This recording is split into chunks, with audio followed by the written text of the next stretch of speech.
చైనాలో జరిగిన షాంఘై సహకార సంస్థ శిఖరాగ్ర సమావేశంలో ప్రధాని నరేంద్ర మోడీ, చైనా అధ్యక్షుడు జిన్పింగ్లు కలిసిన కొన్ని గంటల తర్వాత అమెరికా సుంకాల వల్ల తలెత్తే ప్రపంచ వాణిజ్యం మరియు భౌగోళిక రాజకీయ సవాళ్లను రష్యా అధ్యక్షుడు వ్లాదిమిర్ పుతిన్ చర్చించారు. ఇక అమెరికా అధ్యక్షుడు డొనాల్డ్ ట్రంప్ భారతదేశంపై 50% సుంకాన్ని సమర్థిస్తూ కోపంగా రెట్టింపు చేశారు. ఇక భారతదేశంతో తన దేశానికి ఉన్న ఏకపక్ష సంబంధం మరియు అధిక దిగుమతి సుంకాల కోసం రష్యా చమురు మరియు సైనిక పరికరాల కొనుగోలును నిరంతరం కొనసాగించడాన్ని ట్రంప్ మరొకసారి ఉదహరించారు. ఇక మొత్తానికి సుంకాల సమస్యను పరిష్కరించడానికి భారత్ మరియు అమెరికన్ వాణిజ్య అధికారులు పెనుగులాడుతుండగా అతను ఒక హెచ్చరికను కూడా ఇచ్చినట్లుగా తెలుస్తా ఉన్నది. ఢిల్లీ దిగుమతి సుంకాలను తగ్గించడానికి ముందుకొచ్చిందని కూడా ప్రకటించాడు. అయితే భారత ప్రభుత్వం అలాంటి చర్య గురించి ఎటువంటి చర్చ లేదు, కానీ రాయితీలు చాలా ఆలస్యం కావచ్చని కూడా పేర్కొన్నటువంటి పరిస్థితి.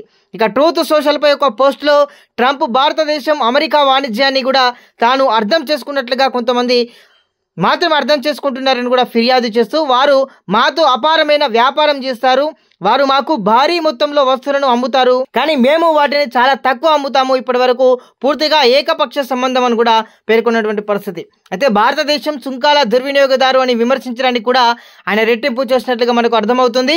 గత సంవత్సరం ఎన్నికల ప్రచారంలో ఆయన ఈ విషయాన్ని పేర్కొన్నారు మరియు వ్యాపారం భారతదేశానికి అమ్మలేకపోతున్నదని కూడా పేర్కొన్నారు. ఇక ధరలకు సున్నితంగా కూడా వ్యవసాయం మరియు పాడి మార్కెట్లను తెరవడానికి భారతదేశం నిరాకరించడం వల్ల కూడా అమెరికన్ అధ్యక్షుడు ముఖ్యంగా నిరుత్సాహపడ్డట్లుగానైతే మనకు అర్థమవుతూ ఉన్నది. ఇక భారతదేశం తన చమురు మరియు సైనిక ఉత్పత్తులను ఎక్కువగా రష్యా నుండి కొనుగోలు చేస్తుంది, అమెరికా నుండి చాలా తక్కువ అని కూడా తెలుస్తూ ఉన్నది. ఇక వారు ఇప్పుడు తమ సుంకాలను పూర్తిగా తగ్గించడానికి ముందుకొచ్చారు, కానీ ఆలస్యం అవుతుంది. వారు సంవత్సరాల క్రితమే అలా చేసి ఉండాలి, ప్రజలు ఆలోచించడానికి కొన్ని సాధారణ వాస్తవాలు అని అతను అశుభంగా ప్రకటించాడు. ఎస్సీఓ శిఖరాగ్ర సమావేశం జరుగుతున్న చైనాలోని టియాన్జిన్లో జరిగిన ఎస్సీఓ శిఖరాగ్ర సమావేశం జరుగుతున్న చైనాలోని టియాన్జిన్లో జరిగిన స్నేహపూర్వక దృశ్యాల తర్వాత ట్రంప్ ఈ పోస్ట్ చేశారు. ఇక ప్రధానమంత్రి మోడీ, జిన్పింగ్ సింగ్ మరియు వ్లాదిమిర్ పుతిన్ అనేక ఉత్పాదక సమావేశాలు కూడా జరిపినట్టుగా తెలుస్తూ ఉన్నది.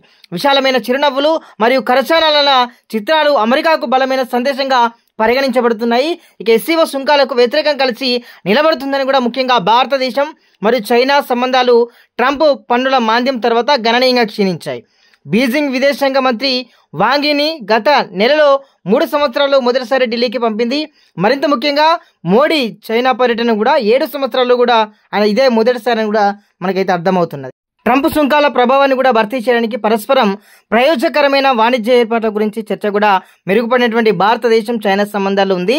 ఇక వ్యక్తిగతంగా 2 ఆసియా దిగ్గజాలు ప్రపంచంలోని అతిపెద్ద మార్కెట్లలో ఒకటి మరియు వాటి మధ్య ఎగుమతి అడ్డంకులను కూడా సడలించడం వాణిజ్యానికి కూడా ఒక పెద్ద ప్రోత్సాహాన్ని కూడా అందిస్తుందని కూడా మనం చెప్పుకోవచ్చు.